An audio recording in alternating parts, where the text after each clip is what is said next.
So I'd come from, an upper middle class home, went to school, got good grades, but yet I found myself homeless, using IV drugs, and pretty much living on the streets at the animal level to get more drugs, and yet still could not admit that I was an addict. When you think of the typical heroin opioid addict, what comes to mind? Drug house junkies sharing dirty needles? Bad drugs from shady street corner dealers? Living in Skid Row squalor in abandoned tenements? While all of these images are accurate, the reality is that most opioid users look and live a lot like the rest of us. So you might never guess that there's a virulent, dangerous opioid epidemic infecting this country. Killer drugs, the opioid abuse epidemic in America. This week on My Healthy Mind. Let's talk about it.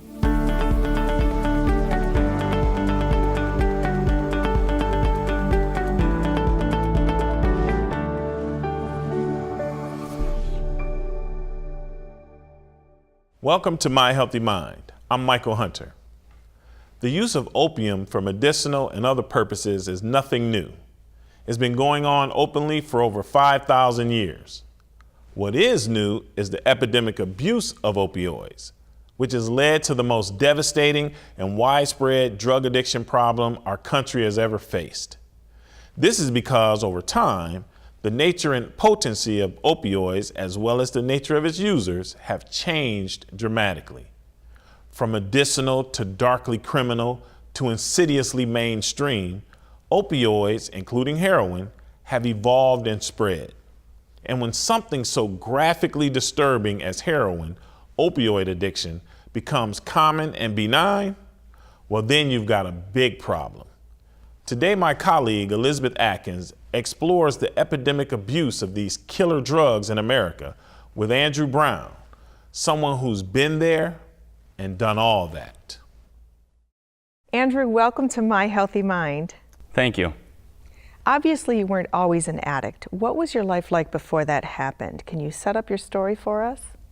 Yes, I'd always say I had some addictive traits as a kid, but growing up, I came from a pretty normal household, upper middle class, I would say. My dad was a contractor, stayed pretty busy developing subdivisions, building homes. My mom was a registered nurse, and I was kind of spoiled, I could say. My parents, they were great parents, but I got my way all the time, and like I said, I might have had some of those addictive traits from an early age. So you have this great childhood, stable family, financially secure, and then when you were 14, your mother died. Yes, she developed cancer when I was 13 and died when I was 14. I'm sorry. Oh, thank you. It was, to say the least, it was tough. Being 14, it was kind of that identity point where who am I? And I had smoked pot a few times before she had passed away already with my friends. And for me, I found real solace in that. I found some real peace in diverting my thoughts from thinking about my mother, who had passed away. So over time, the pot use and alcohol use became more antisocial. More antisocial? Yeah, I would say it was more, My friends would be people who would smoke marijuana, with other people, but I was finding myself, smoking it by myself and just, when people would ask me about it, no, I never smoked pot by myself. Just behaviors like that were indicative of probably something worse to come, So you're in high school, mm-hmm. And then how is that worse behavior happening?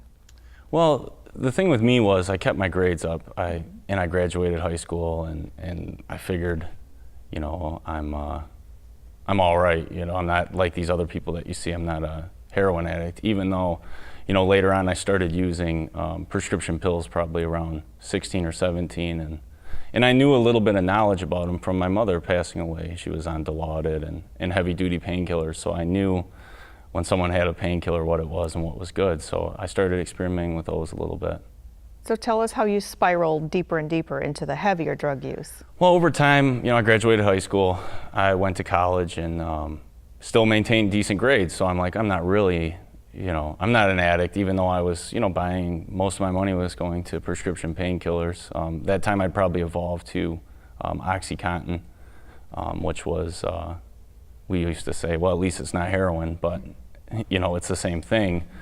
And taking that, and when the OxyContin ran out one time, someone said, I know where you can, get heroin, and we went to Detroit and purchased heroin.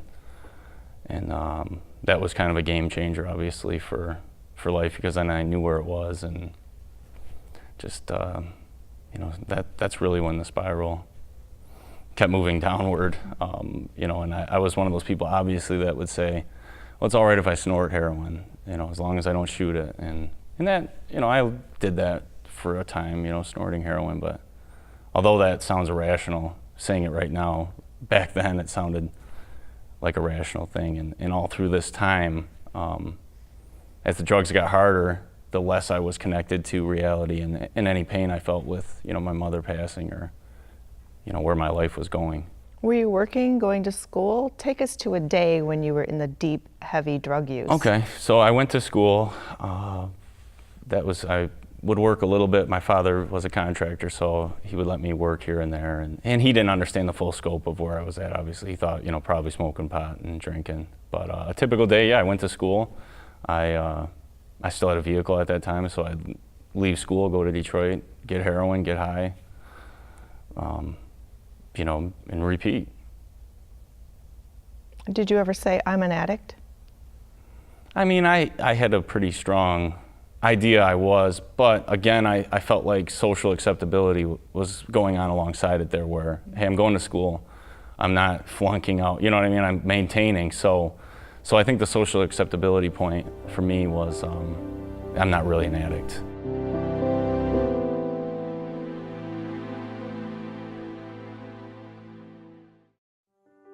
My son has been drinking, and I think he's using drugs.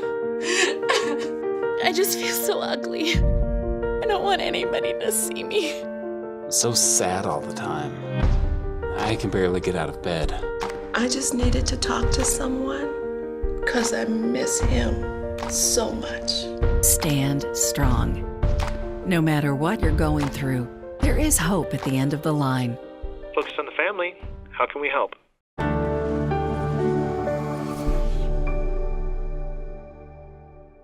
Opiate addiction has been around for centuries.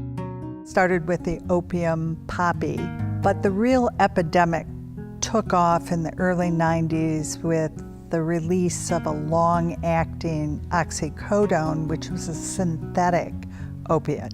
So what seems to be an innocent beginning, you get a prescription from a doctor, all of a sudden, when that prescription is no longer refilled, you have increased pain, increased dependence on the drug, and you find it elsewhere.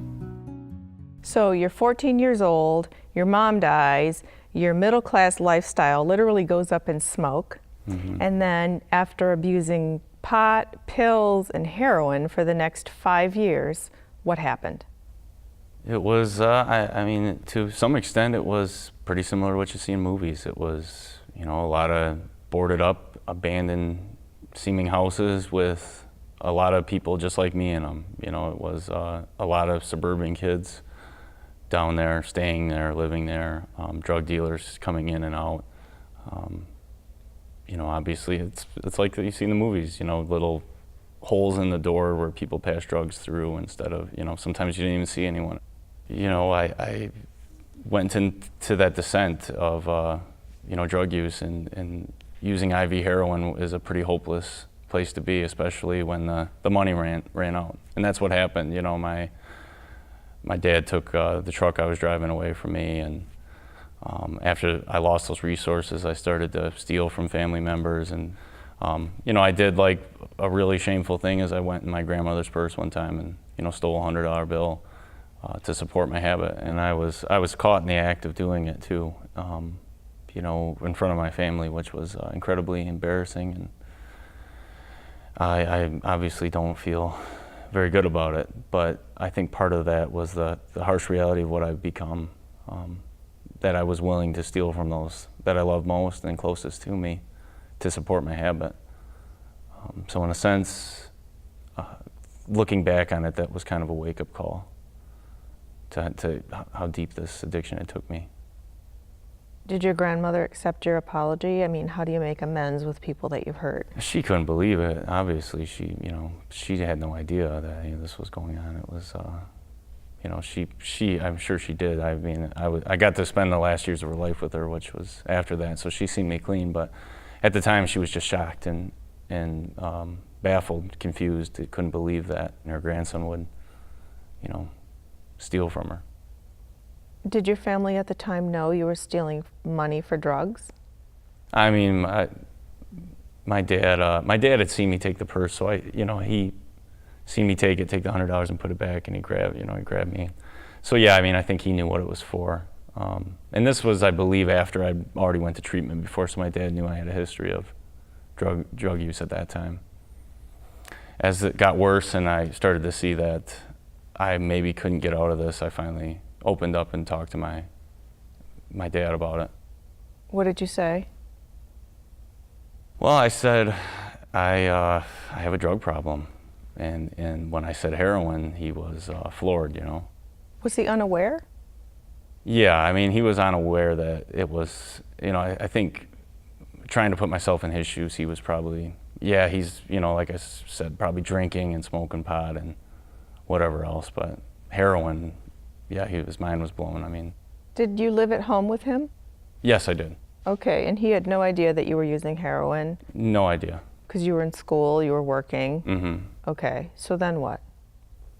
So then my sister and my father helped me get into a treatment center. It was just a 5-day detox, and I figured, okay, I'll go to treatment for 5 days. I just got to get the drugs out of my system and I'll be all right. Well, did it work? Well, yes and no.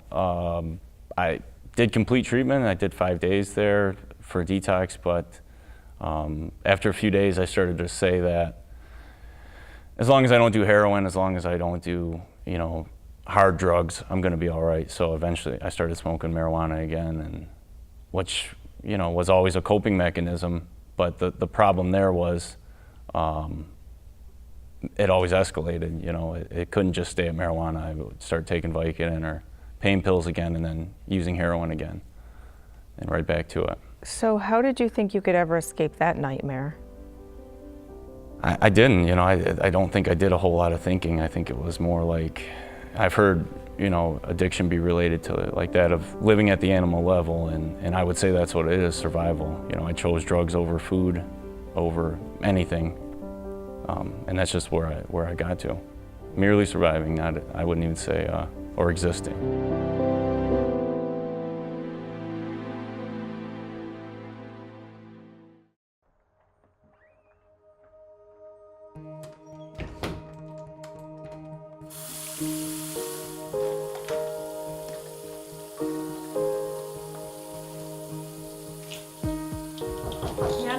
Is everything okay in there? Just a minute, Grandma.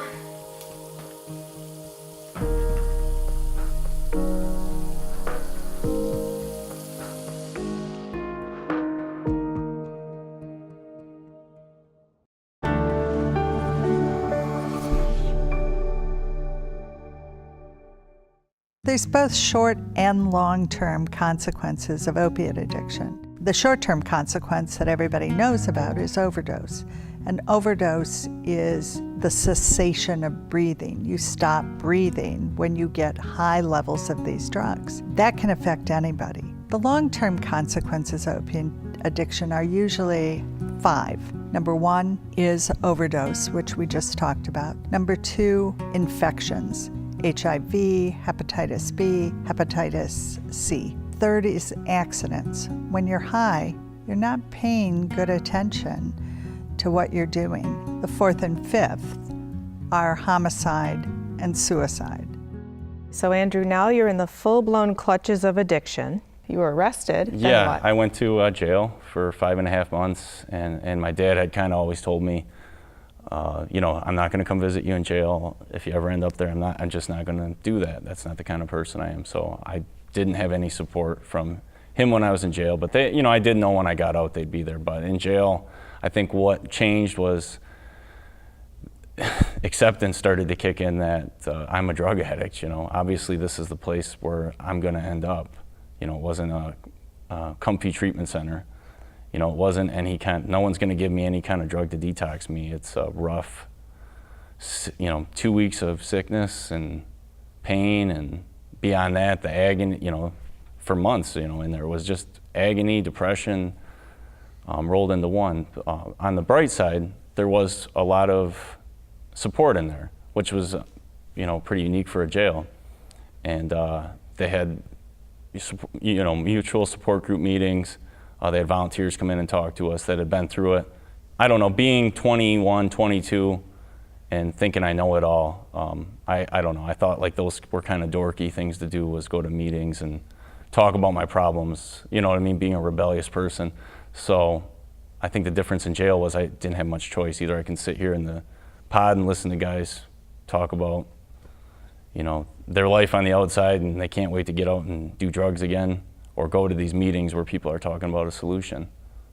The groups at the jail, and one person in particular who I could call a mentor, really went above and beyond, and he was like me. He was actually an alcoholic. He wasn't a heroin user. So at first I was like, I ain't listening to this guy because he's an alcoholic. But over time, I found that we're really a lot alike. And this guy went above and beyond. He stayed after the groups with me and would even help me put like some inventory on paper where, you know, dealing with some of that trauma with my mom and some past stuff, and told me that he'd always say, I'm throwing you a life preserver. And that's what taking this inventory is, and working through this stuff is a life preserver. And if you choose to grab it, I'll help you. So what were your feelings at that point of your life? Sitting in jail there, I was, like I said, I was terrified of getting out, and the fear of letting drugs take me over again was the scary part, that I didn't want to become that shell of a person again. And that's what I was, like merely existing, and I didn't want to be that person that steals from his family, that hurts people, that lies to people, that cheats. Because being in the throes of drug addiction and using heroin, everything was a lie basically to get more and more. So the fear of going back to that was insurmountable, it seemed. But I knew for the St. Clair County, they actually don't call it a jail, the St. Clair County Intervention Center, the resources that they had there gave me some hope that I don't have to go back to that. So when I got out, the mentor in particular was like, hey, there's a way out of this, there's that life preserver. And so then I had that feeling that I could succeed, but obviously not on my own devices. I need help. And I think that was the big revelation, was that I needed help.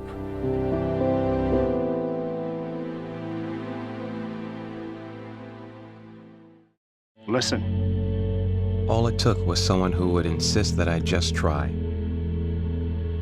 Suddenly everything was turned around because they judge you. You tell them, I don't need this. No one is going to understand. Unless they've been through it, how can they? Then one day you realize You feel so hopeless. I need help. I need help. You feel so hopeless. Then one day you realize, unless they've been through it, how can they understand? I don't need this. No one's going to judge you. Suddenly everything was turned around because they insist that I just try. All it took was someone who would just listen.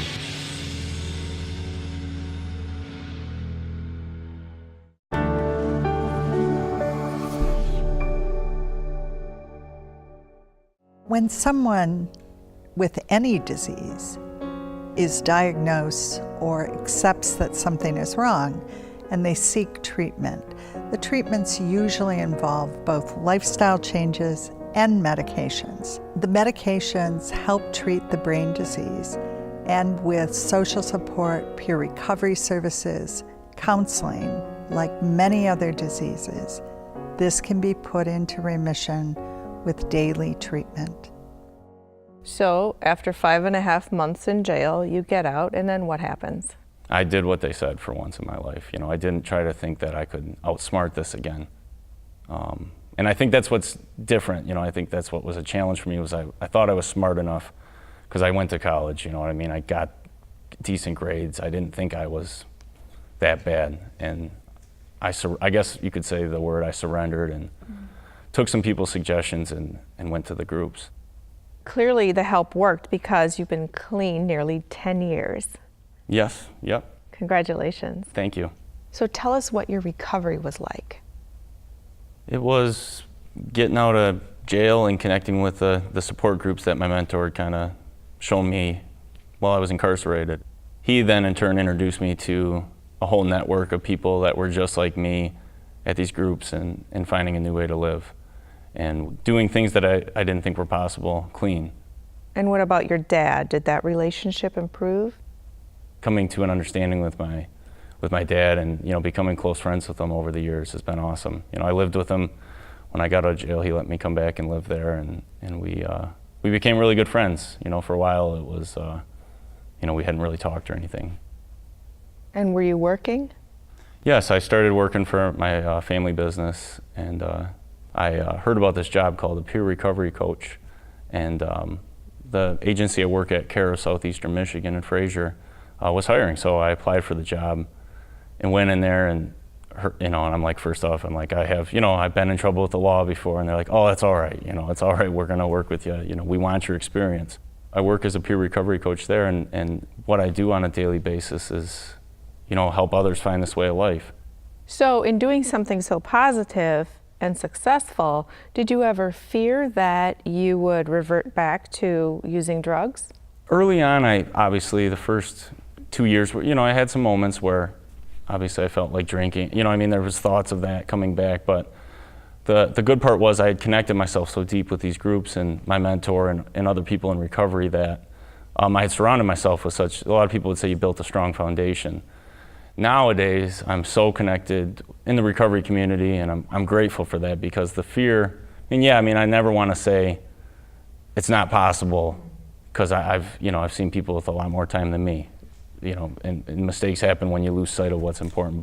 And obviously the job, you know, working with individuals seeking recovery day in, day out definitely helps me. Is a good reminder that I don't want to ever go back to living that life. So it must be very fulfilling to help people achieve their recovery. It's one of the most beautiful things to see change in people. Do you consider yourself recovered? Well, I know that's an interesting question. I know some people use that word recovered. I choose not to. Just for me, that gives some finality to the statement of recovery. So I think that just helps me know that there's still more work to do no matter how long I've been clean. You know, I need to keep doing what I'm doing that got me here. Do you have any advice for people who are struggling with drug addiction, or for people whose loved ones are struggling with drug addiction? Well, the advice I could give is much like my story was, stop thinking I know it all, you know, and reach out for help. There is obviously a stigma of drug addiction, and doesn't need to exist. You know, if you have a problem, trust me, there's a vast amount of people out there that can help. We're here, you know, and there's more programs nowadays than I could name that are out there to help you. So if you're struggling, or you have a family member struggling, you know, contact a local mental health organization or a local substance abuse organization to tap into that, because there's tons of support. Andrew, thank you for sharing your struggle with us, and especially for sharing your success with us, because you're an excellent role model to show people that recovery is possible. Thank you so much.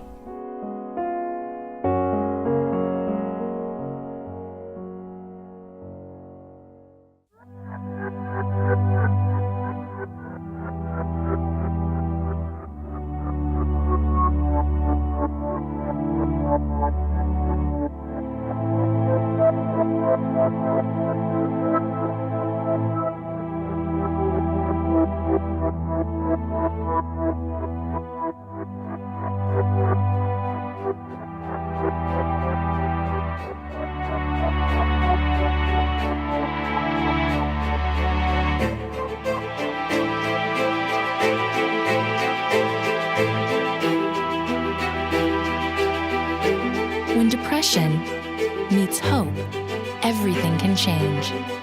Give someone who's struggling the help they desperately need.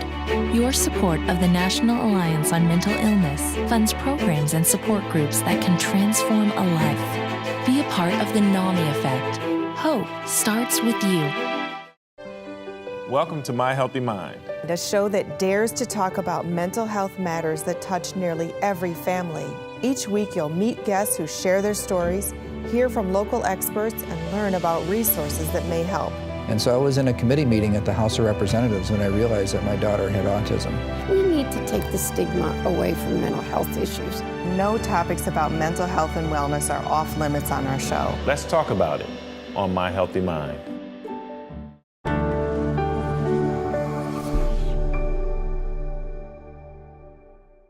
Thank you for watching today. I hope that we've enlightened and frightened you a little about the realities and the dangers of opioid addiction.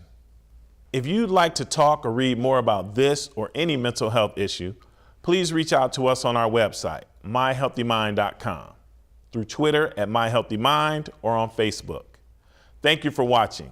We'll see you next week for another edition of My Healthy Mind. Let's talk about it. And now we'll leave you with My Healthy Minute. My Healthy Minute, covering breaking mental health news, legislation, discoveries, and resources. The Macomb County Community Mental Health Office of Substance Abuse works with individuals in the local community who are dealing with both alcohol and drug abuse issues. Our office receives federal, state, and local funds to ensure a full continuum of prevention, treatment, and recovery services for residents of Macomb County. We contract with licensed substance use disorder agencies to provide these services. We offer a variety of treatment services to meet each person's needs, including detoxification and residential treatment, as well as outpatient. Outpatient services include medication-assisted treatment for opioid use disorders. Individuals seeking treatment may also work with a peer recovery coach who is someone in long-term recovery from a substance use disorder, trained in problem solving and advocacy. For those with Macomb County Medicaid or Healthy Michigan coverage, and for those without the means to pay for treatment, we are here to help.